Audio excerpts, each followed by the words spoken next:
Happy birthday daddy.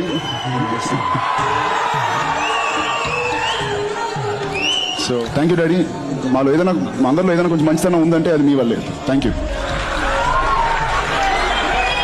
అది మిమ్మల్ని డెఫినెట్గా లెట్ డౌన్ చేయకుండా, డిసప్పాయింట్ చేయకుండా ఇలా మేము కొనసాగుతామని ప్రామిస్ చేస్తాను.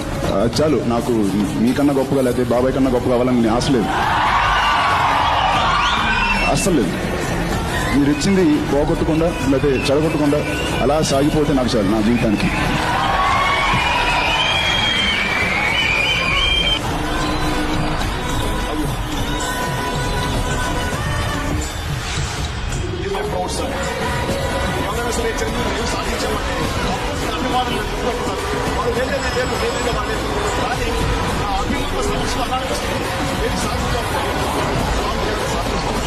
తండ్రి మెగాస్టార్ అయితే కొడుకు ఏమవుతారు, గ్లోబల్ స్టార్ అవుతారు.